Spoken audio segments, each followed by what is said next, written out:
Hey everyone, if you don't know me by now, my name is Derick Holmes, and today I want to discuss with you all engagement. So, how to engage your ambassadors from the very beginning of the seminar, as well as more specifically, how to re engage those individuals who, aren't motivated and aren't really getting it.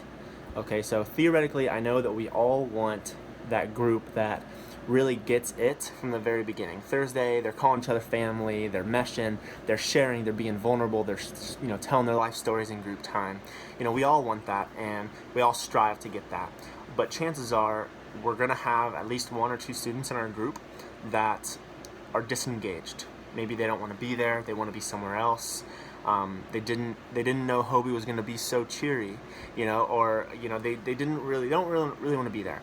Sometimes we call these students students that have their cool jackets on, which means that they have that I'm too cool for this attitude. They don't want to cheer. Maybe they don't want to share. They're not willing to be vulnerable, and sometimes this individual or individuals can really detract from the group dynamic as well as the seminar in whole. And so I have a couple strategies. I've put together a couple strategies that I've used over the past couple of years on how to engage the ambassadors from the very beginning, and how to potentially handle or re-engage those disengaged students. So first and foremost, I think there's two main things you can do from the very beginning to help engage your ambassadors and kind of get them into the seminar. Okay, first one is to set the tone early. Okay, so from the very first group time, which is when you meet them, you can kind of sneak this in somewhere and say, hey guys, there's going to be a lot to learn this weekend. There's going to be a lot of fun things going on, but there's also going to be some times that you might have to step outside your comfort zone.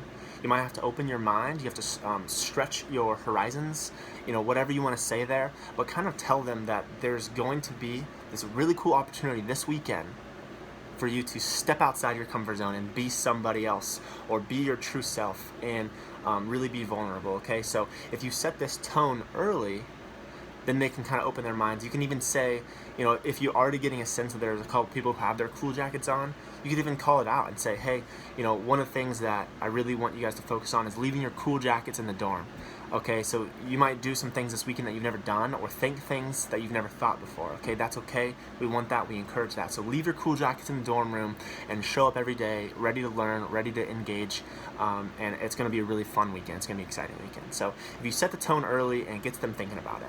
The second thing that I think is probably the most important thing about the whole facilitation job is to set an example.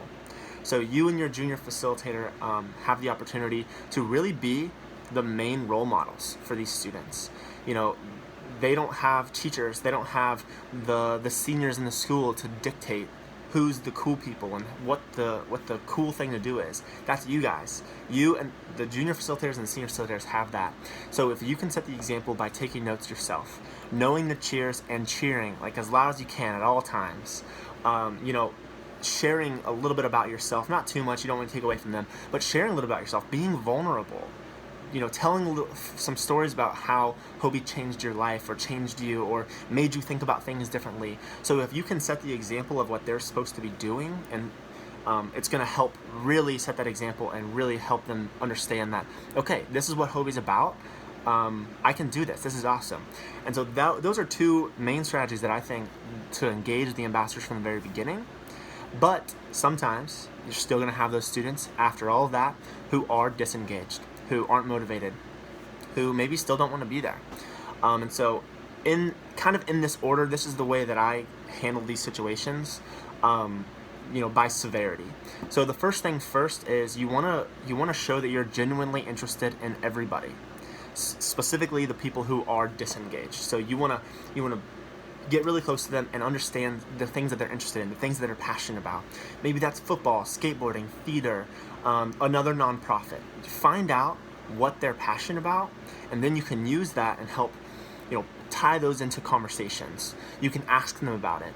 You can say, hey, did you guys know this guy loves football? Did you guys know this girl is involved in this thing? Or you can really kind of get them engaged by showing them that you're interested and you love them. You genuinely love them, right? So that's the first things first. You should do that anyways, but this is a strategy, especially for those that are disengaged. Second thing would be to ask them to help help you with something. So maybe you can pull them aside. So if they're still disengaged after you've showed interest in them, you've tried to bring them into conversation, they're still disengaged, give them a task, make them feel important. Say, hey, I really want to do this activity, but I need somebody to help demonstrate it with me. Or I really want, I need you to be an example when we do this icebreaker. Or, hey, do you have a really cool story that you might be willing to share if I ask this question in group time? And ask them for help and try to engage them that way. Make them feel like they have a role in the group and give them that role. Ask them for help. Okay? So that's the next step, I would say. The third thing that I would do is I would pull them aside if it's Friday night or Saturday morning and they're still just kind of out of it, they're not going to be there, ask them why. Call it out and pull them off to the side and say, hey, I've noticed that you're not taking notes, or you're a little distracted, you're disengaged, and I was just wondering, what's going on? Is there something that's going on at home? Is there something else? Is there somewhere else you'd rather be? Why are you disengaged? Why don't you want to be here? And then sometimes if they just get that off their chest, they're willing to be more vulnerable about it. And sometimes you can try to rebuttal and say, okay, well, I understand that, but I think that if you really get close to these students, they would help you get through this, or they would help you feel this. So ask them why they're disengaged and try to use that to your advantage as well. Other things you can do is in your group time, just ask the group in general, how are we doing? Let's do a self-evaluation right now. As a group, what can we do better? What have we been doing? Is everybody, do we feel that everybody's taking notes? Sometimes getting that peer, if they hear it, from you, it's one thing, but if they hear from their peers that the peers are noticing that some people are disengaged, then it could really get them back into it. This one you have to be a little careful out, I think, on how you do that, and we can talk about it a little bit more later. But this is something else. And the last thing that I think you can do, which is, I would say, last case scenario, is if by Saturday night or Saturday afternoon, again, they're disengaged, they don't really want to be there, ask, or maybe even Friday night, it just kind of depends on the situation.